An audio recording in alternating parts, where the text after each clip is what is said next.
Chapter 2. The Juggler's Folly. A gentle breeze wafted through the garden, carrying with it the distinct aroma of desperation as Mrs. Brocket arranged the outdoor luncheon table with the vigour of someone preparing to wage war on good taste itself. Her eyes darted between the silver cutlery and the garden gate with the intensity of a hawk watching for prey, awaiting the arrival of Mr. Reginald Thornbury III, a wealthy suitor she had specifically invited to court Catherine. "Mabel!" she shrieked. "Where are those napkins I specifically requested?" "The ones with the gold trim that I purchased from Lady Uppington's niece's cousin's estate sale." "Ain't got 'em," came Mabel's voice from somewhere behind a hedge. "They've all got holes in 'em now. Rats chewed 'em up last week when you was off pretending to be charitable at the church fete." Mrs. Brocket's mouth contorted into shapes that would have fascinated medical science. "You incompetent girl! How dare you allow vermin near my prized possessions? And do not slouch behind that hedge when addressing me." "I ain't slouching," Mabel retorted, staying firmly out of sight. "I'm minding these roses like you told me. Can't do everything at once, can I?" Before Mrs. Brocket could unleash her carefully cultivated repertoire of threats, Catherine appeared at the garden gate. She was accompanied by a slim young man whose clothes appeared to have been selected by someone with a particular vendetta against fashion. "Mama!" Catherine called out, her voice trembling with the sort of enthusiasm that made Mrs. Brocket's teeth ache. "I'd like you to meet Mr. Timothy Tumble. He's a performer." Mrs. Brocket's face transformed into something akin to a portrait that had been left out in particularly inclement weather. "A what?" "A circus performer, ma'am," Timothy announced with a bow that nearly sent him sprawling into a rosebush.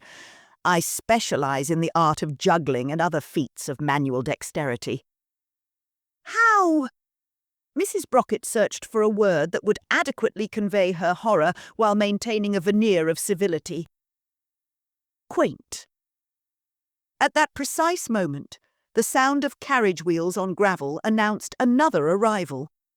Mrs. Brocket's head whipped around with such speed that it nearly dislodged her carefully positioned bonnet. Through the garden gate strode Mr. Reginald Thornbury III, his nose so high in the air it appeared to be attempting to escape his face entirely. "Mrs. Brocket," he drawled, "I trust I find you well?" "Mr. Thornbury!" Mrs. Brocket's voice ascended to heights unknown to human hearing. "How absolutely magnificent of you to grace us with your presence. You must meet my dear Catherine." "Mamma," Catherine interrupted, gesturing toward Timothy, who was now attempting to balance a teaspoon on his nose. "I've just introduced—" "Our entertainment!" Mrs. Brocket cut in with the speed of someone catching a falling vase. "Yes, how fortuitous! I had arranged for some simple amusements during our luncheon. Mr. Tumble, was it? Perhaps you might prepare your performance somewhere else? The servants' quarters, perhaps?" "But, Mamma," Catherine began. "Hush, dear," Mrs. Brocket hissed through her fixed smile. "Mr. Thornbury, do sit here where the light so perfectly catches the silver service." Timothy, still balancing the teaspoon, looked bewildered. "Should I not stay for lunch first?" "Absolutely not." Mrs. Brocket's laugh sounded like breaking glass. "Artists must prepare thoroughly. For as long as it takes. Mabel, show Mr. Tumble to the servants' quarters immediately." "Ain't done with these roses yet," came the disembodied voice from behind the hedge. "Now, Mabel." "Fine, but don't blame me when them roses die. Again." As Mabel emerged, brushing dirt from her apron with exaggerated slowness, Isabella and Marianne appeared in the garden doorway, drawn by the commotion. "Oh, how wonderful!" Marianne exclaimed, clapping her hands. "Are we having a party? I once attended a party where everyone had to pretend to be different types of cheese. I was a very convincing Stilton. We are having a civilized luncheon, Mrs. Brockett corrected through clenched teeth. Isabella, help your sister arrange the flowers. Marianne, do try to remember which fork is for fish. But what about Timothy? Catherine pleaded as her would-be suitor was led away by a grudging Mabel. Your concern for the entertainment is admirable, dear, Mrs. Brockett replied loudly enough for Mr. Thornbury to hear. But do come sit by Mr. Thornbury. He was just about to tell us about his extensive property holdings. Mr. Thornbury preened. Indeed. I recently acquired another estate in Derbyshire. The previous owners were forced to sell after a rather unfortunate incident involving some sheep and their youngest daughter's attempts at amateur shepherding. How fascinating, Mrs. Brockett cooed, while simultaneously using her foot to guide Catherine into the chair beside Mr. Thornbury. Mr. Brockett, who had been watching the entire scene unfold from behind his newspaper, lowered it just enough to observe, I wasn't aware we had arranged for entertainment today, my dear. Of course we did, Mrs. Brockett replied with a smile that could have curdled vinegar. I told you all about it last week. Did you? How peculiar that I have no recollection of such a conversation. Your memory is becoming quite concerning, Henry. Perhaps we should consult Dr. Matthews about these lapses. Mr. Brockett's eyebrows rose slightly. Perhaps we should consult him about your own curious ability to remember conversations that never occurred. Before Mrs. Brockett could respond, a crash emanated from the direction of the servants' quarters, followed by Mabel's voice. Well, that ain't meant to bend like that, is it? Mrs. Brockett closed her eyes briefly, as if praying for divine intervention. Finding none forthcoming, she turned her attention back to Mr. Thornbury. Now, about your estate in Derbyshire. Mamma? Catherine interjected. Shouldn't we wait for Timothy before we begin lunch? The help does not dine with the family, Mrs. Brockett declared with the finality of an executioner's axe. The help? Catherine's voice rose. But he's not. More tea, Mr. Thornbury, Mrs. Brockett practically shouted, drowning out her daughter's protests. Mabel, bring fresh tea immediately. Can't, came Mabel's reply from the distance. Busy stopping that lad from juggling the good china. Mrs. Brockett's fingers tightened around her teacup until her knuckles whitened. Mr. Thornbury looked increasingly puzzled, while Catherine appeared to be on the verge of tears. Isabella smirked behind her napkin, and Marianne stared dreamily into the distance, presumably contemplating more cheese-related adventures. I do hope, Mrs. Brockett announced to no one in particular, that our entertainment proves worth the wait. Mr. Brockett turned a page of his newspaper. I'm sure it will be quite unforgettable, my dear. Quite unforgettable indeed. The luncheon proceeded with all the grace of a wounded pheasant attempting flight. Mrs. Brockett maintained her assault of flattery upon Mr. Thornbury, while simultaneously using meaningful glares to keep Catherine's protests at bay.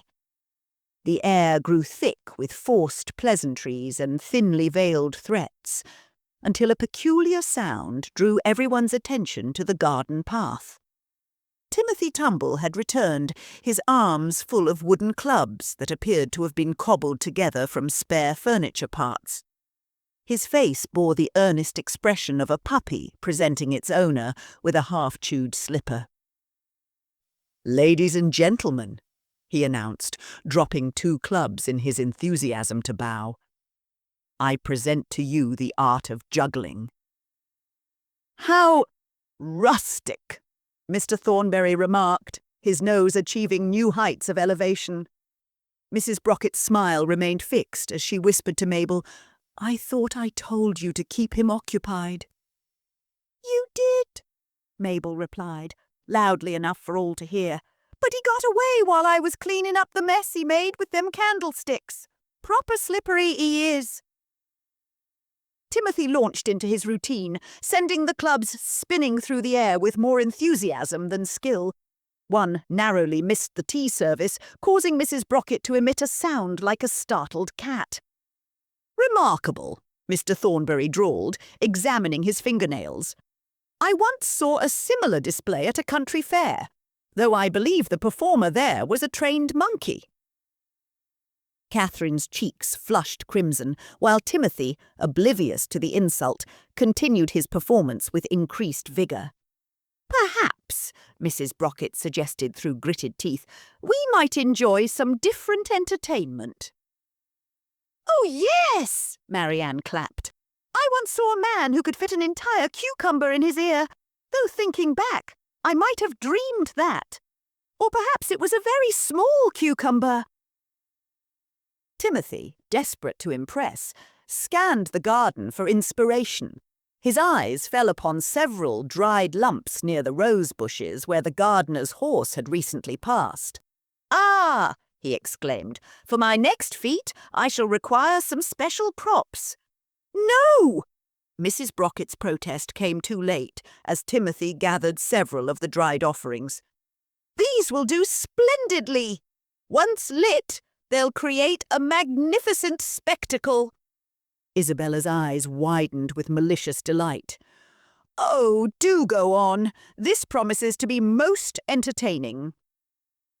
"Is he—" Mr. Brocket lowered his newspaper. "About to juggle burning horse manure?"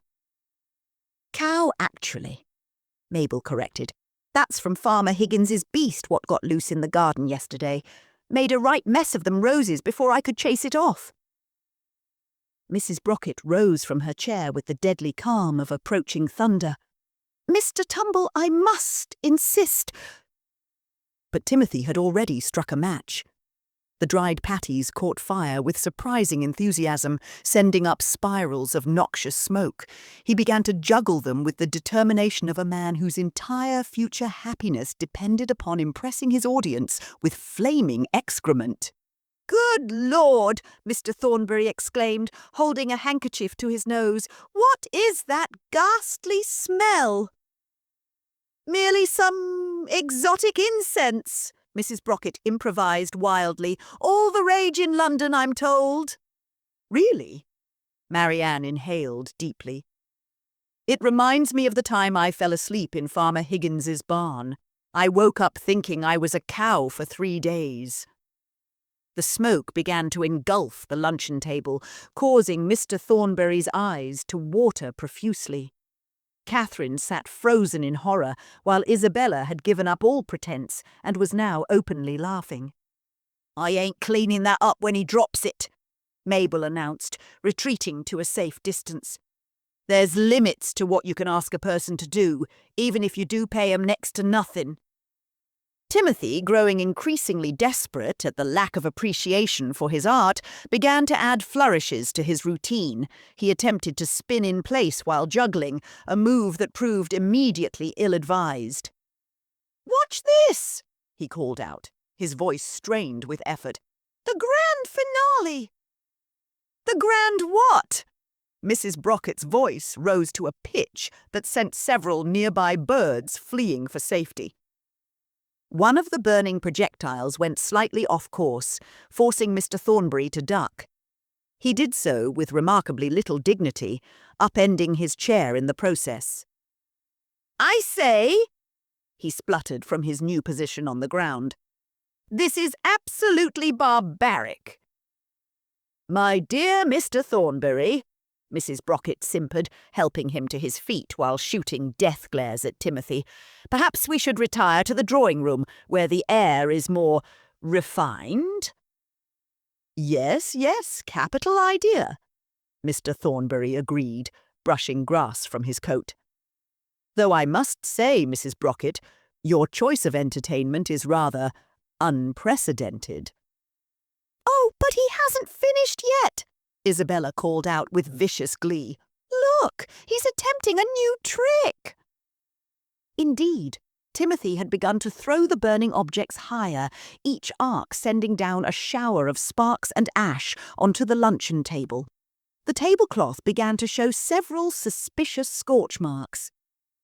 "I believe," Mr. Brockett observed from behind his newspaper, which he was now using as a smoke shield, "that our young friend is about to discover why combining circus arts with combustible manure might not be the wisest career choice." "Ain't that the truth?" Mabel agreed, now watching from the safety of her hedge. "Though I must say, it's more exciting than that poetry reading you had last month, ma'am." Mrs. Brockett, torn between salvaging her luncheon and preventing imminent disaster, resembled someone trying to catch rain with a fork. "Mr. Tumble, I really must insist that you cease this display immediately." "Just one more trick," Timothy called back, his face shining with sweat and determination. "This will surely impress you."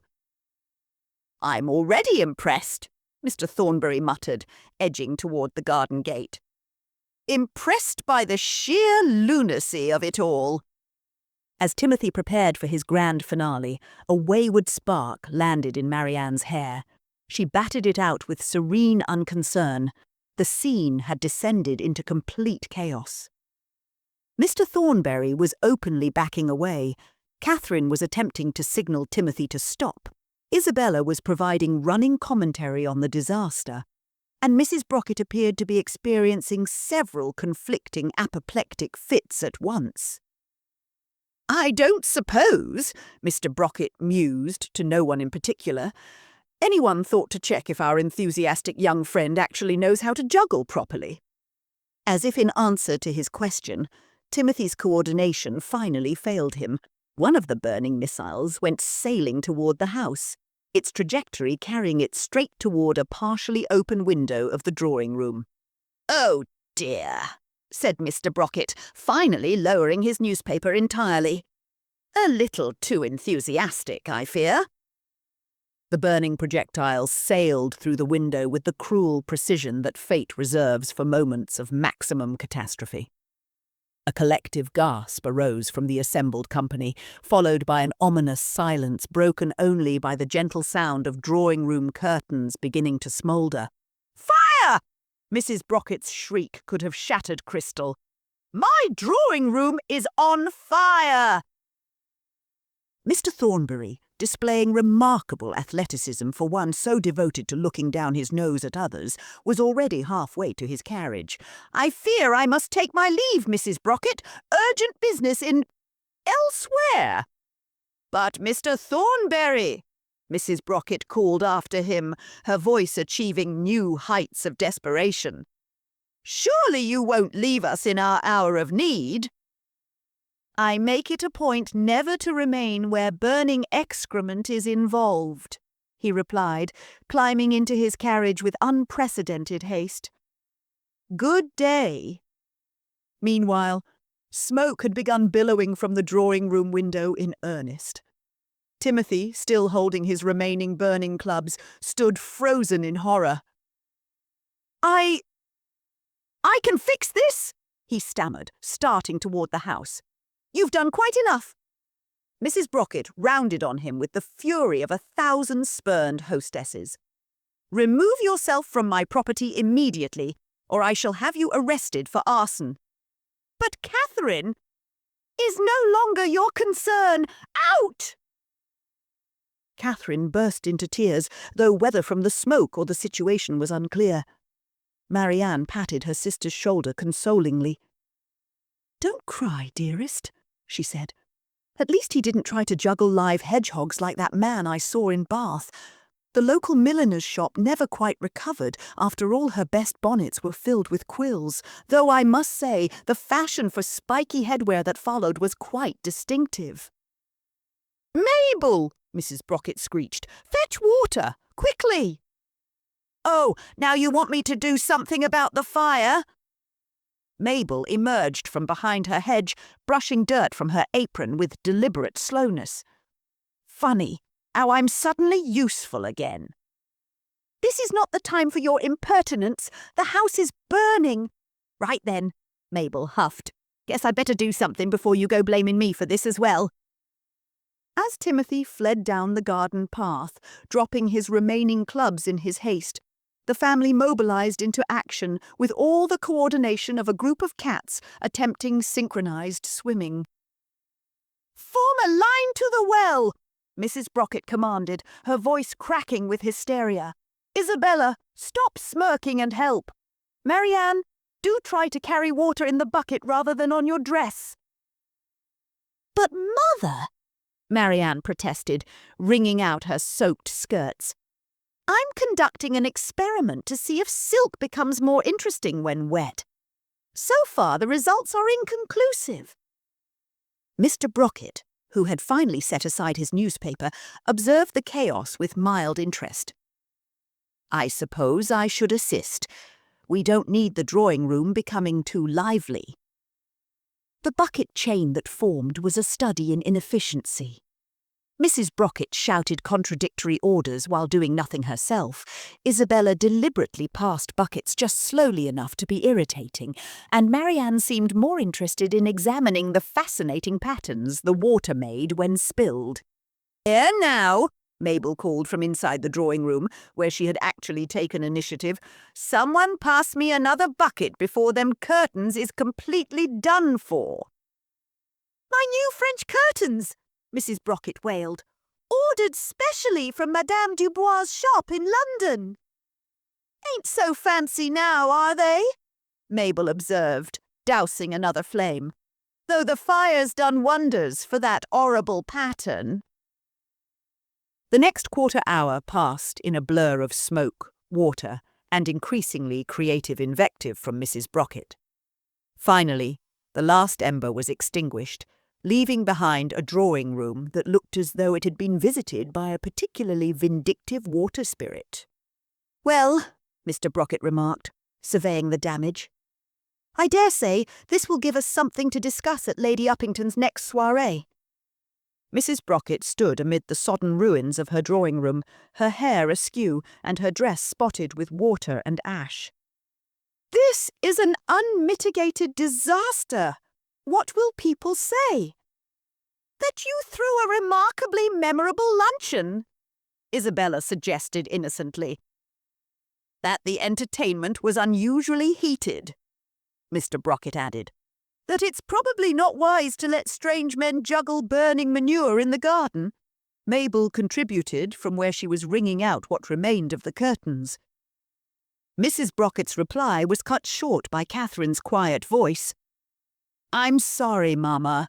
Timothy meant well. He just wanted to impress you." "Impress me?" Mrs. Brocket's laugh held all the warmth of a January frost. "By destroying my drawing-room, by driving away Mr. Thornbury, by making us the laughing-stock of Lesser Mudbury?" "To be fair," Marianne interjected dreamily, "we were already the laughing-stock after that incident with the runaway pig at the Harvest Festival, though I still maintain that teaching it to dance was a perfectly reasonable goal." Mrs. Brocket drew herself up to her full height, water dripping from her sleeves. "Catherine, you are forbidden from seeing that circus vagrant ever again. In fact, you are confined to your room until you learn the meaning of proper society." "But, Mama—" "Not another word! Mabel, clean up this mess immediately." "Clean it up?" Mabel surveyed the waterlogged chaos. "With what? A miracle." "I don't care how you do it, just do it. And the rest of you, out of my sight. I need to think about how to salvage our reputation from this catastrophe." As the family dispersed, leaving Mabel muttering darkly among the ruins of the drawing-room, Mr. Brocket paused in the doorway. "My dear," he said mildly, "perhaps next time we should stick to card games for entertainment." Mrs. Brocket's only response was a sound that suggested she might be considering taking up juggling herself, with her husband as the primary prop. In the garden, the abandoned luncheon table still stood, the tablecloth now decorated with scorch marks and water stains. A single teacup remained upright, containing what might have been tea, or possibly rainwater, or, given the day's events, tears of despair. Mabel's voice drifted out through the ruined window. At least them rats won't be bothering the napkins no more. Probably all drowned, poor things. Though knowing this house, they've likely learned to swim.